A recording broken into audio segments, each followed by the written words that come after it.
नमस्कार और आपका स्वागत फिर एक बार सब बातें 3D पर।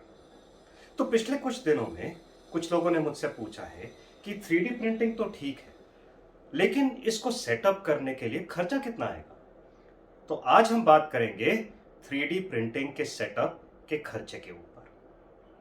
अब आप ये मशीन देख रहे हैं, इसको बोलते हैं हॉबी प्रिंटर।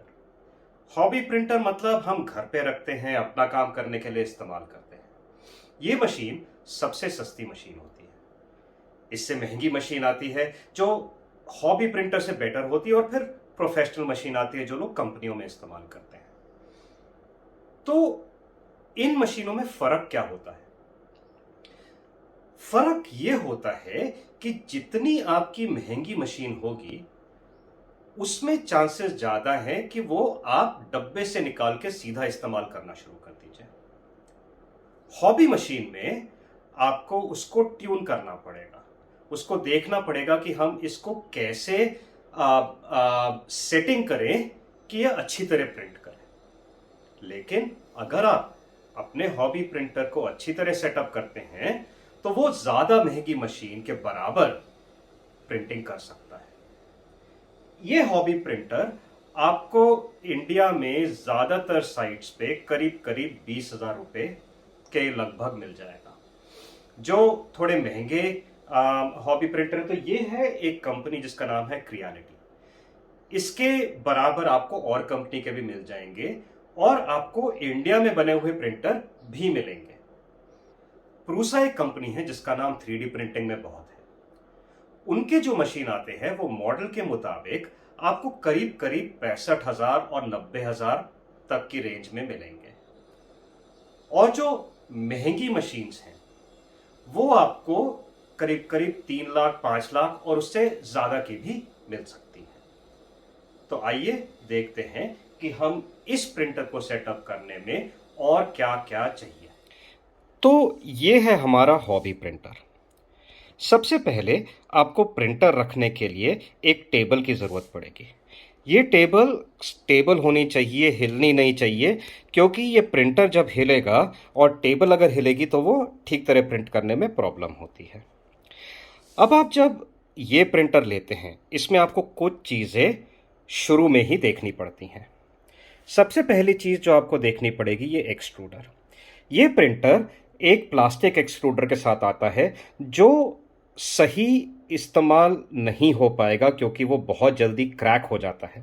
तो उसके लिए आपको एक मेटल एक्सट्रूडर लेना चाहिए, ऐसा या जैसा लगा हुआ है, जो आपको बिल्कुल शुरू में ही बदलना पड़ेगा। अगर आप कुछ हाई टेम्परेचर वाला काम करेंगे तो ये बाउडेन ट्यूब हाई टेम्परेचर के लिए सही नहीं है, और आपको कैप्रिकॉन बाउडेन ट्यूब लेना चाहिए। तीसरी चीज है, ये जो हमने नीचे नोजल देखा था, ये नोजल घिस जाएगा इस्तेमाल करते करते। तो आपको जैसे ही चांस मिले कुछ नोजल स्पेयर पार्ट के तौर पे आप मंगा लीजिए। इसमें आपको अलग अलग साइज भी मिलेंगे और अलग अलग मटेरियल भी मिलेंगे जिसको इस्तेमाल करके आप प्रिंट कर सकते हैं। अब हम बात करते हैं टूल्स की। ज़्यादातर टूल जो आपको प्रिंटर बनाने के लिए और इस्तेमाल करने के लिए चाहिए वो प्रिंटर के साथ ही आएंगे, लेकिन कुछ टूल हैं जो मैं चाहता हूं कि आप देखें और ले लें अगर आपको समझ में आए। जैसे ये नोज प्लायर है और रेगुलर प्लायर है, ये दोनों काफ़ी काम आते हैं। और सबसे ज़्यादा काम आता है ये वर्नियर कैलिपर। इसका इस्तेमाल मैं काफ़ी करता हूं, जो प्रिंट करना है उसको मेजर करने के लिए, और जो प्रिंट कर चुका हूं उसको मेजर करने के लिए। उसके साथ जब आप प्रिंटिंग करेंगे तो कुछ चीज़ों का ख्याल रखना और ज़रूरी है। यह है एक माइक्रो एसडी कार्ड। ये माइक्रो एसडी कार्ड प्रिंटर के साथ भी आता है, और जहाँ तक लोग बोलते हैं जो प्रिंटर के साथ माइक्रो एसडी कार्ड आता है वो इतना अच्छा नहीं है और दूसरा लेना चाहिए। जबकि मैंने एक दूसरा कार्ड लिया है, मेरा यह कार्ड बढ़िया चल रहा है, लेकिन ये भी आप सोच लीजिएगा।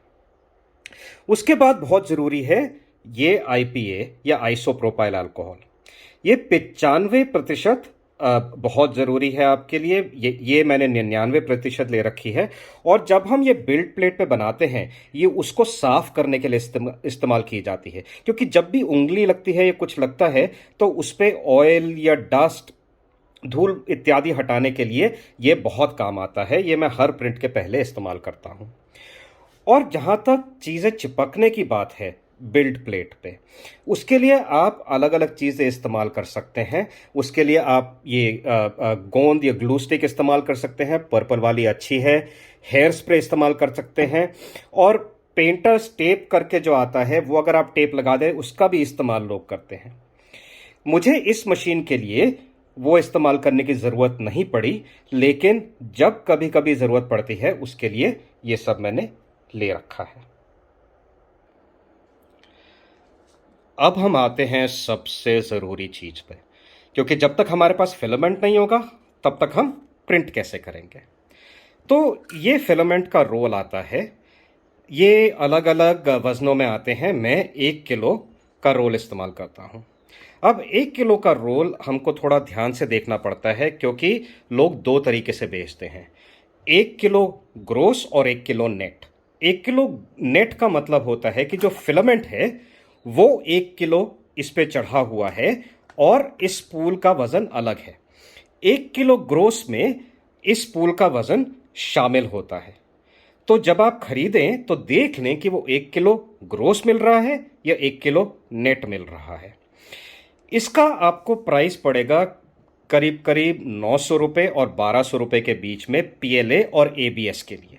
बाकी मटेरियल या स्पेशल जो रोल होते हैं वो हो सकता है ज़्यादा हो। एक चीज़ जो मैं इसके लिए ज़रूर रेकमेंड करूँगा वो है एक वेइंग स्केल।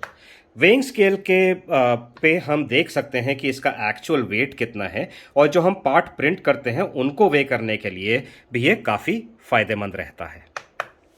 एक और चीज़ जो मैं बताना चाहता हूँ कि पीएलए, कुछ हद तक एबीएस और पेटजी बहुत हद तक ह्यूमिडिटी से बहुत उनको फ़र्क पड़ता है।